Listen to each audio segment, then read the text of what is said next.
Welcome to our program tonight, which is an evening of Dharma poetry with Norman Fischer and John Pye. Thank you so much, Norman and John, for coming. I'm going to read a short description of the evening. There's a long connection in Asia between Zen practice and the poetry tradition, a connection that is gradually developing here in the West.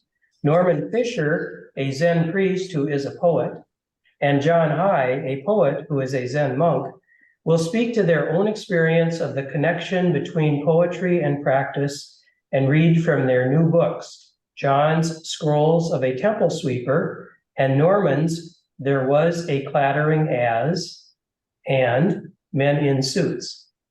And I'll tell you a bit about John first. John Pye, Ninso is his Dharma name, has received fellowships from the National Endowment of the Arts, National Endowments of the Humanities, and 4 Fulbright fellowships. He is the author of over a dozen books. He's a former director of LIU Brooklyn's MFA program. He has taught at a number of universities. Based in Lisbon, he lives with his wife, Andrea Clark Levine. I hope I have not mispronounced that. A writer and... It's okay? It is. Good. A writer and Zen practitioner. Norman Fischer, who has taught here at MZMC on quite a few occasions, is a former abbot of the San Francisco Zen Center and founder of the Everyday Zen Foundation. He is the author of many books. He lives in Muir Beach, California with his wife, Kathy, also a Zen priest, who spoke here on August 27th remotely. Thanks so much to both of you. And I believe we're going to begin with John. Well, I'd like to thank you. Thank you, Ben, Norman, all of you who are here. See many old friends and practitioners. And I was also just wanted to say to the song, it was really nice sitting with you earlier. Could really feel the stillness there, which was very grounding and reminding me of how Zazen is just kind of grounded in the body. You know, at least for me, it's whenever I come into it, I never know what I'm doing, and I don't even know where I am or why I'm here or why I'm even doing this. And then the next thing you know, the sitting itself starts to awaken. And I wanted to say hi to Ben Connolly too. Ben, we've been listening to some of your talks just the other night, in fact, on the Yogacara and Vasabundi, and really over the years have been grateful for all of that. And of course, to my teacher and friend, soulmate in a certain sense, Norman Fischer, and my beloved Andrea, who's here beside me. So I'm reading from Scrolls of a Temple Sweeper. It's kind of a massive tome of work, a novel, and I want to give a special shout out to 2 of the editors, Michelle Murphy, who's here, my dear friend, and Thoreau Lovell, for bringing this book together. It's kind of an extraordinary work because they put together this, roughly 500 pages with 150 pages of my Ninso paintings in full color. And when I saw it, I just felt like this was kind of a feat in and of itself. The book takes place over countless lifetimes, kind of a defined period of 1,000 years with innumerable characters, ranging from ghosts to human beings to animals that are all talking and conversing. And I'm not going to be able to do much more than give you perhaps a taste of that, but I hope that even those little tastes will bring some sort of calm and ease to you. A lot of the book does deal with what I think part of our connection is as poets and artists to the tradition. I'm particularly thinking of the Chan tradition China and the Tang Dynasty, and specific that if you have read or spent any time with the stories and the teachings and the koans from that period, there's just such a depth of insight and awakening into the mystery of what it means to be alive and what it means to be dead too. And that period, if you don't know it, or at least I didn't when I was getting deeply into practice some decades ago, was a period of extreme warfare and awful violence. And I feel like that, in a certain sense, is exactly what we're going through today. And I guess, in a certain sense, we always have been going through. I think I got enough charge here, darling. I mean, you could eat. Okay. Sure. Okay. Right. Just realized that I may have forgotten to charge up more. But let me go ahead and dive in, and we'll come back to that and other things. And I'll just begin at the beginning, and then skip around a little bit. Most of what I'll be reading from is from Enduring Sound and the Mute Girl's Dowry, two of the personages that populate the book. Temple Sweeper, of course. For 25 years, I have not spoken. The Temple Sweeper on the eve of departing his body. Book 1, The Girl's Dowry. There was never a time that didn't include you, even if the others don't remember. It's fine, she says to the boy. No one will bother or care. That smell of apple and wood chip, a girl walking along the river, and she was you and knew it too. All of her hands shifting into birds, or maybe balloons floating out of your arms. You smell the corn seed in her hair and skin, and you hear the wind and love letters never written and already here and revealed now as you finally read them. The body softening after so much violence. Underwood, blue jay, stone pile, river run, sky a bit undone. And full it was there, and there was a time, the door of the courtyard opening, a boy waiting, and you sense without asking, he too is a part of you, has come for you, witnessed you. Here we are, a piece of wounded time. And wow, what a miraculous place to come home to. This is what the brush is speaking to you right now as you prepare to leave the dream or enter it again.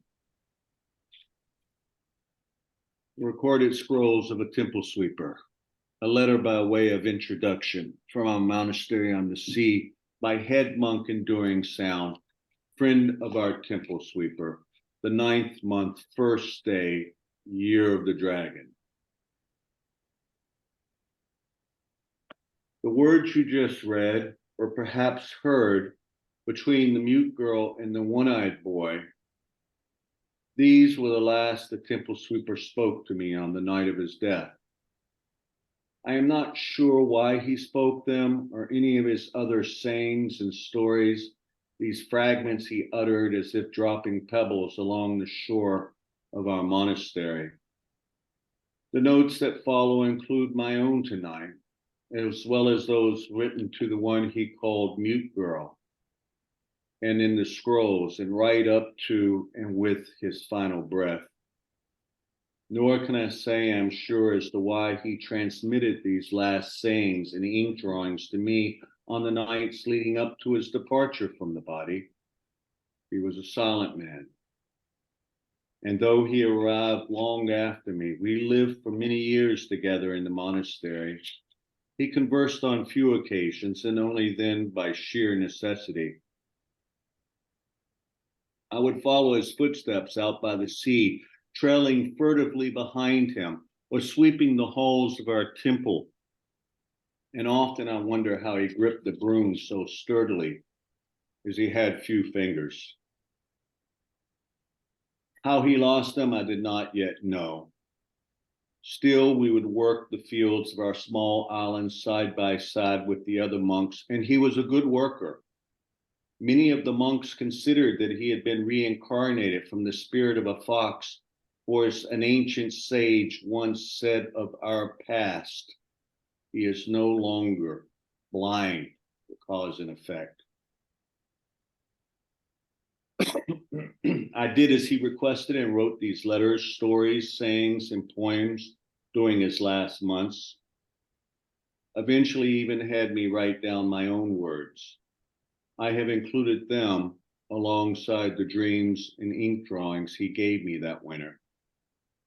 It was a harsh season for us all, full of storms on the shores of our small hermitage in the sea.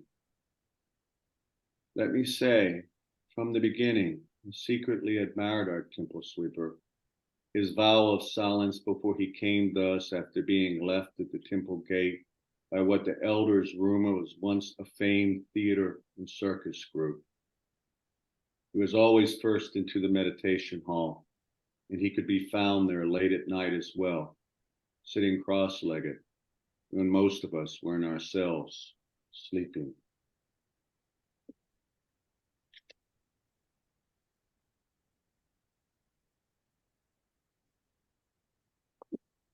The girl's diary. You see, the story is changing. You see, the body is changing. You see, inside, the trees and grasses, stones, mountains, and hills, moon blood on the spotted tracks through the forests. The voice familiar, but is no longer your own, no longer the same voice, because you are seeing inside. The stars reflected in each drop of each syllable, each flicker of its sound, its very syntax, as if the sitting, the pose of meditation, is all that exists.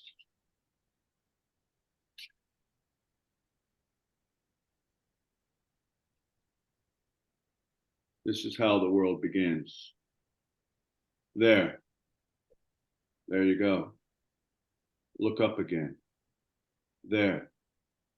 You see the boy playing with the children as he did when he first came to you, falling in love with the alphabet of an unknown diary. Dear you, is this a diary? Is it perhaps yours? There are orphans stirring once more in our worlds, their worlds, without friends or family, without countries or nations, with torn bodies, broken hearts. All the same, they are resting in these scrolls. And the boy is showing us, opening the visions that enter through the moon's eye as you perch on a mountainside. This very mountainside you're found in the pages of a story. The boy says, the body speaks. When you hear it, you awaken in the dream, and the dream vanishes. Then you can travel with us freely, freeing others with your own imagination. We bow to you. The words grow silent like butterflies, a kind of cadence in your ears, a lullaby of coming home. All the wings flying up, a memory, a moment, a majestic sweep of sound. Perhaps you even remember your own life just for an instant. Remember your own wounds. Very quietly now, you settle into the stillness, a sturdiness, allowing us to simply be who we are. And in your case, dear you, to see your own childhood and life more fully, more benignly, a curious circling back, as though through the eyes of a boy and a girl from time to time you see who you yourself are. Listening closely, you begin to write into these scrolls, writing your own story. So that enduring sound too, and the monks who follow you intently on this very pilgrimage of unknowing begin to remember you. You are standing there bowing. We are bowing together. A fierce love burns in the fiery fields. We walk through the fires, no longer frightened, no longer alone. It will never cease. The sounds of your own living and dying. Just for a moment, you imagine and co-create it. Even here, you can witness the one walking through the fields, lightly holding the hand of a beautiful child and embracing you. You, who are you? And I end with a couple short dialogues between the poet and the prophet of the story.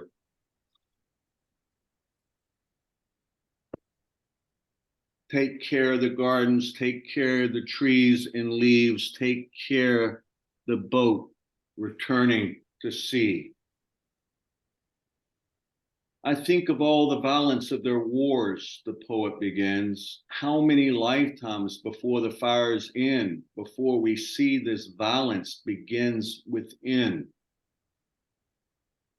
The mystery is that we seem to exist on our own, replies the prophet, though the story itself is ineffable.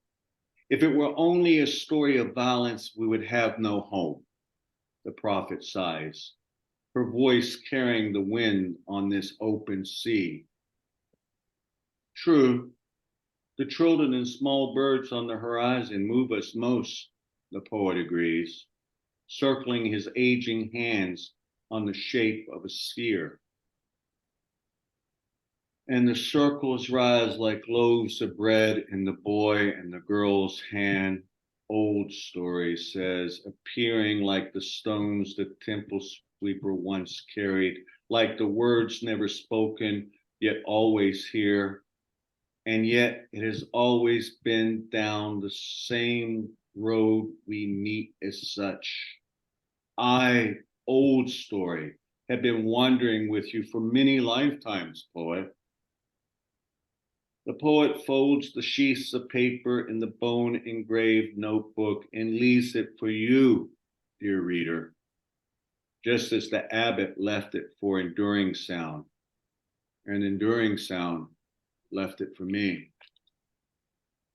These voices not yet written, but waiting for you to tell. Perhaps you will now take them and add your own. The prophet waves her scarf, her daring eyes mischievous, almost human tonight, as we who remain among you listen in for your stories, dear reader.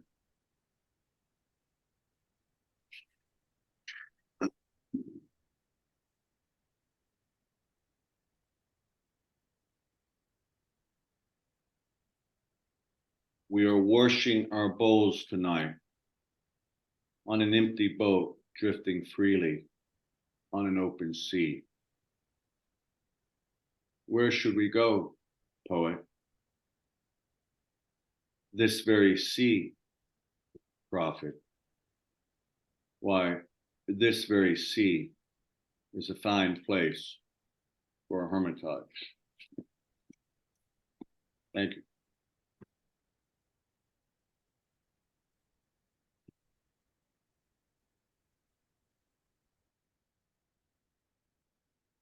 Oh, thanks, John.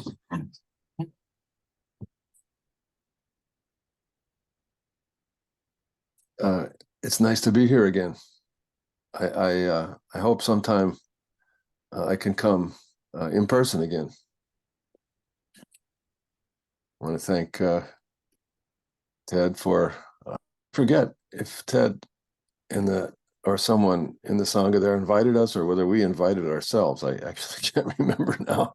Maybe I asked Ben if I could invite us. Hi, Ben. Good to see you too. We're actually reading your new Vasubandhu book in our Dharma seminar. So it's on my list to get a hold of you and see if you want to come visit with us sometime. And it looks like you have, I know that you were remodeling the building there, and it looks like totally different inside. Is that right? It looks like the inside has been completely revamped. And so, yeah, it has. Yeah, I don't recognize it at all. When I look at the picture of where you're sitting, it doesn't look anything like the old place that I visited. We added on a new Zendo. And I see. once the Zendo is now the Buddha Hall. So we have more space here, and we have a new library underneath as well. So it's changed quite a lot. So you're sitting in what's a brand new building, is that it? Yes. Yes, yeah, because I don't recognize it at all. Yeah, beautiful. Yeah. Well, You will have to come back again in person so you can see it. We'd love to show it. Yeah, I want to come. I want to come.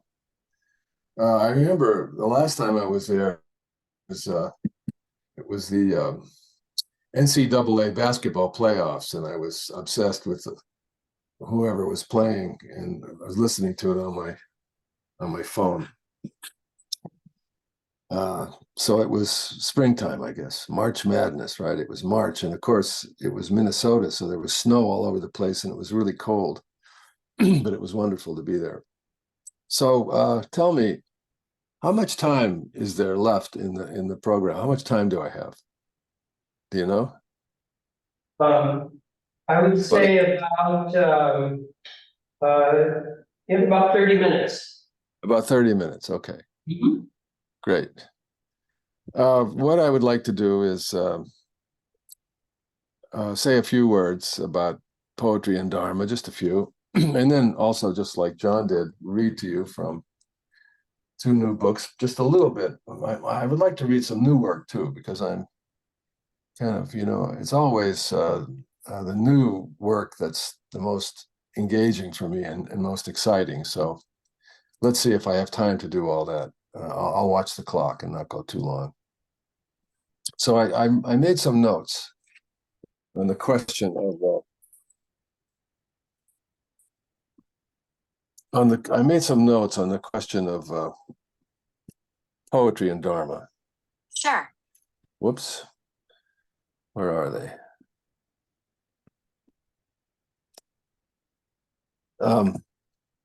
And specifically my own take on it. So I'm going to just speak for a minute here. From the beginning, there's always poetry in the religious world, because there's teachings and you're trying to remember them. And poetry is the most memorable kind of language. You remember things when you hear them in poems. So poetry goes along with all religious teaching. Poetry is the most intense form of language. So it holds the most intense thoughts that human beings can have. Poetry is a kind of utterance, like of the heart to the heart. So you always have poetry in religious life. But in Buddhism in particular, I think, there's another angle to this, because Buddhism has always had, and I think that we in the West really emphasize this, meditation, right? Silent meditation and different forms of meditation, which Buddhism inherited from pre-Buddhist India. And meditation gives you naturally a kind of deep contemplative perspective on the mind. And Ben I have been translating all these great works by Vasubandhu, which is all about what is the mind and how does the mind condition who we are and what the world is. So in Buddhism, unlike in the West, mind is not the opposite of matter. Mind is matter, matter is mind. And there are all kinds of minds. Everything has mind, you know, a rock is mind. In Zen, we understand that. And in Vasubandhu would see it that way too, I think. And then there's the human mind. And in the case of the human mind, it's a very special kind of a mind because it's a mind that's very deeply conditioned by language. We're the language animals, for better and worse. And this is something that is very much emphasized in Zen. Zen has a whole discourse about language, as you know. It's a really important topic in Zen. I mean, it's very specific to Zen. I mean, most religions don't have a discourse about what is language and how does language work, but Zen does. And my favorite source for this is, among many, is Dogen's fascicle Gabyo, painting of a rice cake, in which he says, among many other things, that the whole world is language. Now, there's a whole history of Buddhist poetry in China and Japan. And in fact, I would say there is no tradition of poetry in China and Japan outside of Chan influence. It's all influenced by Chan and by Buddhism. And in the West, maybe it's an accident historically, but a very important and significant accident that so many of the important poets and other cultural figures in the 20th century were influenced by Buddhism a lot. Some of them practiced seriously, some of them didn't, but many, many artists were influenced by Buddhist ideas, Buddhist perspectives, and it really conditioned what they were doing. And I think the reason for that is that people were feeling like they'd come to the end of the cultural conversation in the West, and they were looking for a way out of that. And somehow the Buddhism provided a whole, like an escape route. And certainly I was reading all these authors, influenced by them. And that was really important for me in both my practice and my writing. My own poetry, I would say, is an exploration of language, how language binds us and mixes us up, and how we can be free within language, and within that freedom, touch one another. And all my writing is an experiment, a failed experiment, to do what I cannot do, probably can't be done. But isn't practice like that too?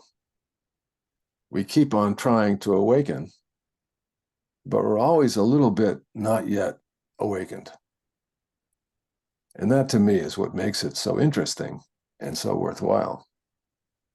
Beings are numberless. I vow to save all of them. Delusions are inexhaustible. I vow to end all of them. Poems are absolutely impossible to write. I vow to write them all. So that's my kind of feeling about what I'm trying to do in poetry. It's kind of very quixotic and sometimes hard to keep it up, but I can't stop, I guess. So I read just a page or two from this one. There was a clattering as. This is a painting by Kaz Tanahashi on the cover of it. It's a great painting for the title, right? There was a clattering as. It's actually a book about the pandemic, not the pandemic, but about pandemics as a kind of metaphor for the world we live in. So I'm going to read a few pages. And I should say it's a collage work. It's got prose and poetry, and it's one sustained work over the whole book. But collage together. It has lots and lots of quotations in it, lots of stuff that I steal from other books and sometimes rewrite or sometimes don't.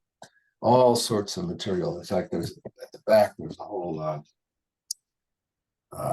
set of pages of where the sources are, where they. I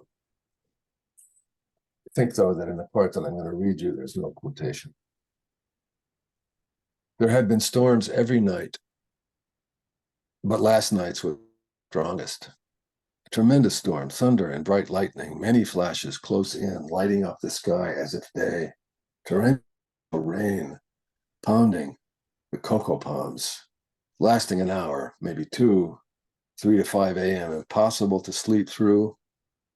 Today, the path to the house is a stream bed, ants swarming the rocks and up and down trees to stay dry.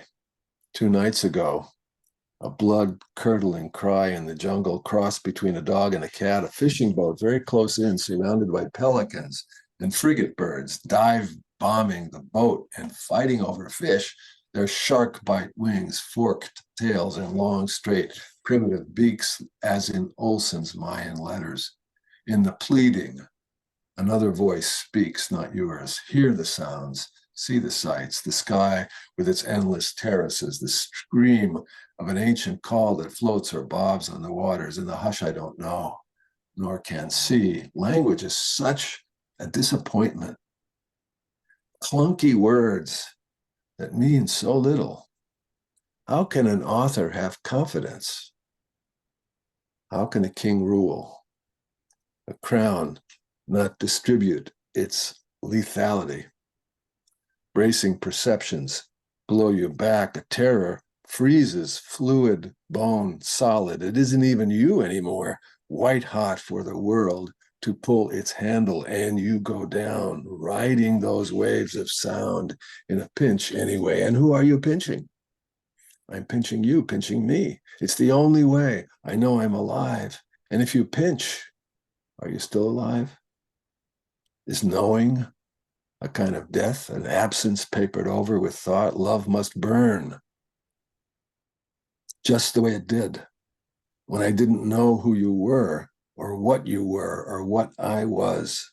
Love me then, like a rake loves gravel, a tree loves a snake, an apple loves loins at break of day. And why, after all, did Augustine so despise sexuality? Was it the taste of his earlier experience, his self-loathing, which he identified with his knowing God's judgment in him, and therefore God's awesome presence?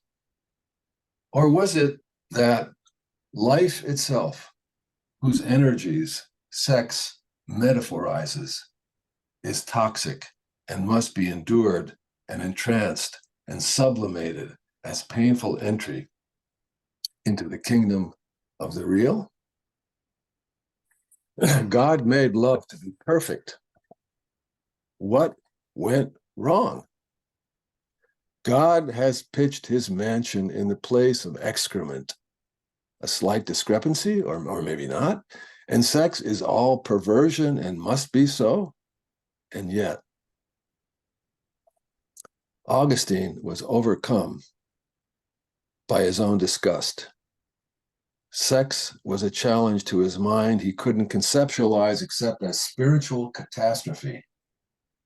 The Virgin Mother must be pure. Monica was pure. Faith par excellence after the painful sin of having given birth to God, or in Monica's case, himself. A boy loves his mother. Tearing his clothes and shaving his head, the despairing Job falls to the ground and says, "Naked came I out of my mother's womb, and naked shall I return. The Lord giveth, and the Lord taketh away." So that's just a little bit from There Was a Clattering. And then there's this one. That these books came out around the same time. I was a little bit going crazy during the pandemic because all of a sudden I realized all my events were canceled. I said, aha, I can write many books. So I just sat down and I started to write. This book here it's a beautiful painting. I wrote this book called Men in Suits and discovered that there's an artist in Maine who my brother happened to know, who lives in Maine, who was doing a series of paintings called Men in Suits. So this is one of her paintings, Men in Suits, and she let me use it for the cover. And this book is also an extended work of 150 pages or so. And it also mixes prose and poetry. But this is a terrible, this book is a kind of rant. It's just a sustained rant because I'm so mad about violence. It just bothers me, it really bothers me. And I've been kind of thinking about it for a long, long time. And at this point, when I sat down to write this, I was thinking about it a lot, and it was really bothering me. And I was especially thinking about violence in all its forms, but the violence of governments and economic systems, but most especially the violence of men against women. It really, really bothers me. So I'm just going to read a few pages from this because most of it is too painful. Open, closed, open, open, closed, open, white hair, dark eyebrows, dark hair, open, closed, open. At the end of Jewish history and world history ground down to a powder, open, closed, taking the picture of now, camera, clicks, shutter opens, shuts, a moment, struck, a moment, opened, closed, open, makes a record, a remembrance, commemoration. Which life? What life? I channel the channel or charnel or open, closed the opened as womb, life, forced remembrance as time's moment, opened, closed. I need to open up a little bit so I can help you. I can understand if it's too much for you. I don't know now. And I can't do it for you unless you are willing to do it for yourself. But there is something more. You are standing on the doorstep of your house, shouting at me about Christina, how much you hate her, how terrible she is, how much you are insisting that I also hate her in the same way. But she is pregnant with another man's child. And my own mother, whose son has died, has made me her son. I'm her son. Her love's divided. I say this. I want them to recognize my dignity as a woman. All women are not your mother. It doesn't matter about the car, the money, and you are standing at the doorstep of my house in which you have been many times at my table, at my hearth. You are yelling. And I am feeling attacked. I have an illness in my stomach. A colleague of mine has died from this. When you want something from someone, you come alive. You look at me, sometimes aggressive, sometimes the little boy. I know I have to repair myself so you can be repaired. I know I have to heal myself so you can be healed. I am so touched when we come to that place. The rapist says, I am hearing you and I feel trapped by my love. I don't see an exit. And this is what I hate in men: the physical violence, the domination, the economic oppression.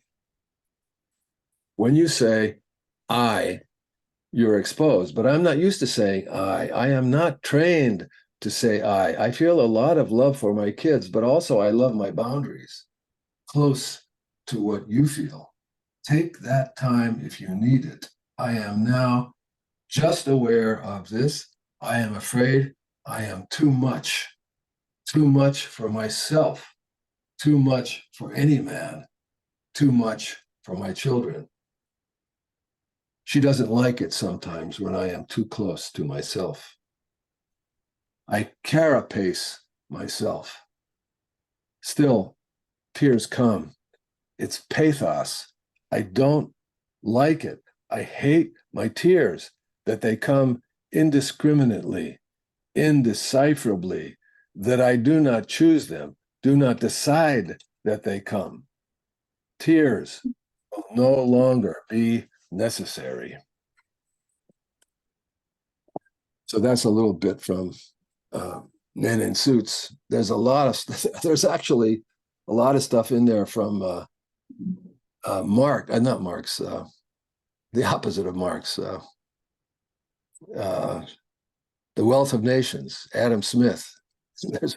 Because I got obsessed with capitalism and its whole way of crunching people's lives. This is a real rant, this book. Don't read it unless you're up for it.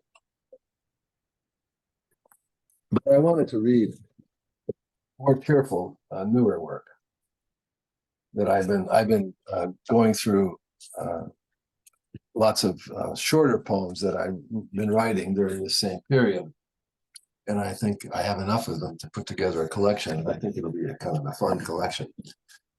And there's a whole section called poems, and they're all poems without titles, and they're all called poem. So here's one. Smoked salmon, capers, some dill pickles on the side, some kugel possibly, and pickled herring, then a pan of fries and vinegar to go with a bottle of Lagunitas IPA. In the morning, French toast or freedom toast. When the Republicans were mad at France, they called French fries freedom fries, wise to the power of names. Or pancakes, waffles, scones, muffins, lovely black cod, fresh, lovely tuna, slightly seared, steel gray and pinkly raw inside, lovely Alaska fresh caught king salmon melting in your mouth, then halibut trout, white meat, slightly aromatic, and more delicious French toast, as previously mentioned. Despite the Republicans, it's hard to get away from French toast made with real challah and some avocado in my salad, please, studded with kohlrabi, with marinated artichoke hearts, some peas in it, please. That's peas, please. If it's the season for peas, there's a reason for peas, but it's definitely the season for tomatoes. At long last, tomatoes, succulently, all kinds, yellow, red, grape tomatoes, heirloom tomatoes, pear tomatoes, all kinds of tomatoes, so sweet, so alive, so sun-soaked. Oh, tomatoes, I don't even know. There are many names, too lazy to look them up. I don't do research. This is research. How to be humanly alive without them. To be human is to eat a tomato, then die on the spot with taste of tomato, filling frightened mind, pushing fear of nothing to the back of mind with taste of tomato, tragic in front, on your lips, dolmas, hummus, simmus, shawarma, old vine, Zinfandel, Pinot Noir, Merlot, and Sean's Pleiades, and walnut bread, and chocolate, and mousse, and rice pudding, mangoes, papayas, tacos, tamales, tortillas, chimichangas, chilerianos, salsa, please, rice, pilaf, bear claws, donuts, New York cheesecake, and bagels, bialys, thick sliced red onion, lox, cream cheese, local, and Chinese food. Let me count the ways: Italian, Indian, Vietnamese, Thai, French. Let's go. Coffee, espresso, that is with creamy steamed milk. French roast, of course. The French again in matters of food. There's no escape. Beans, not ground. Beans, not ground. I got a machine. And yogurt made by hand at home, and fenugreek and turmeric and garam masala, fresh rosemary and garlic, olive oil, not walnut. No, not walnut. For my fingerlings, roasted on grilled dolmas and calamaras and bananas and peanuts. Virginia, of course. Oh, my peanuts, how you sustain my thoughts every day in every way, evoking Jimmy Carter, who wore a sweater in and hoisted solar panels on White House roof, believing global warming to be true. Oh, how wrong he was to speak sober truth to Americans. It seems not to register. And grapes, so many kinds, red, green, fat, tiny, strawberries, pears, peaches, how many sorts of lettuces, red and green leaf, romaine, butter, and now little gems, frisee, pan di zucchara, raisins, steel-cut oats, wild rice, and brown and white kimchi for my bibimbap, and pesto, and seaweed salad, egg salad, tuna salad, salmon salad, niçoise, potato. Go out. Look up at moon stars, big black sky. We're in all dark, shiny worlds. Nobody speaks, and there's nothing to eat.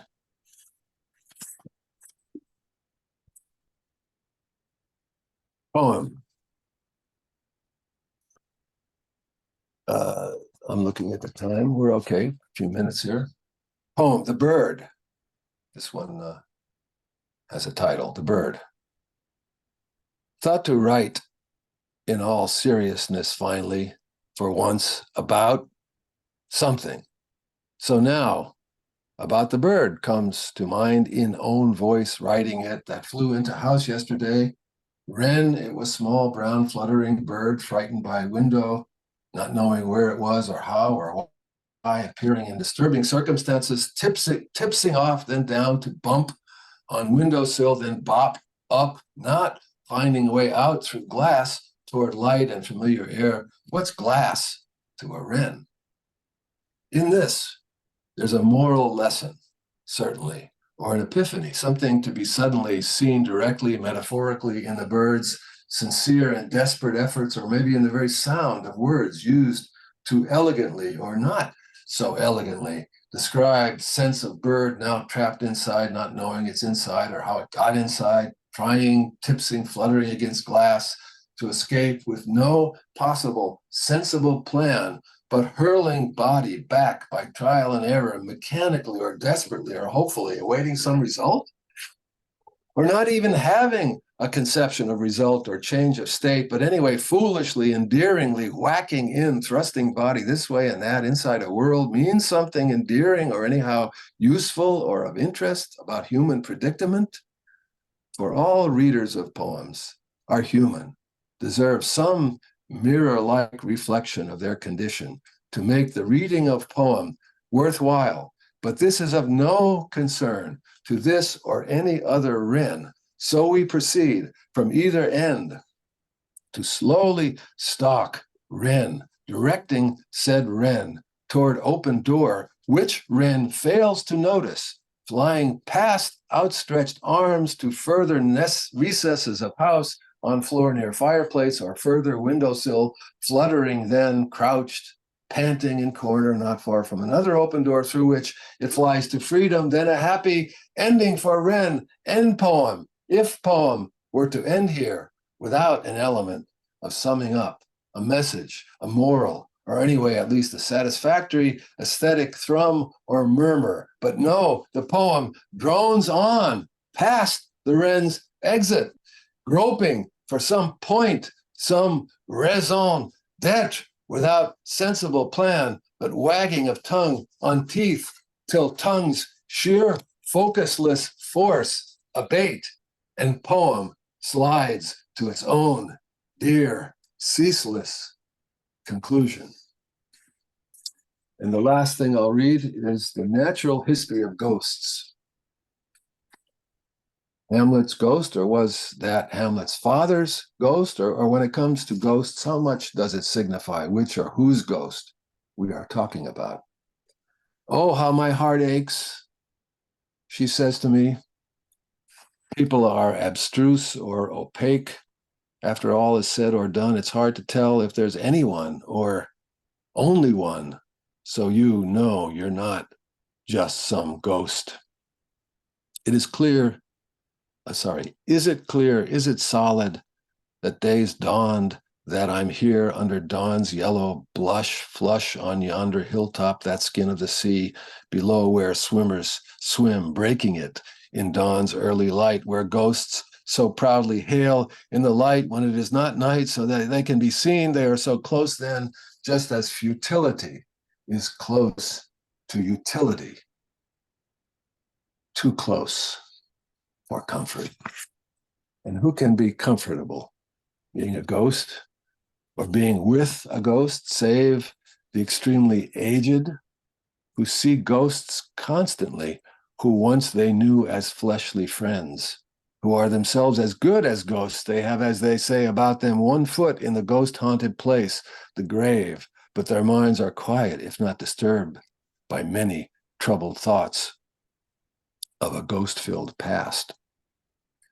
These are handwritten ghost words, sky words readers make in minds alive, though all are worn with utility and futility, and no longer signify as they once did, or if they do, must unravel the plot until we already know who the killer is, if not precisely when the deed is done. A day's worthwhile if at its end one says, this was a day, and if not, then what? Landscape has features that can be pointed to or explained somehow like everything else, but that won't make it live. Ghosts don't live forever either. According to the rules for ghosts, they only last as long as the jobs they're sent to perform. Ghosts have many tasks. Angels, just a single task. Angels have wings, ghosts do not, although both fly after a fashion, but neither angels nor ghosts have feet to walk on dirt.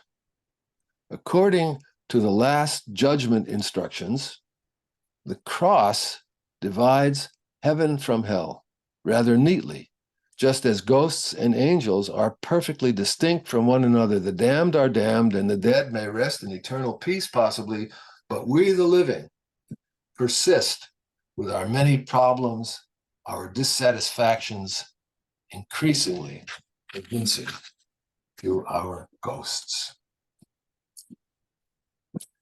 Well, that was fun. Thank you, everybody, for listening. It was great to be here with John and Andrea.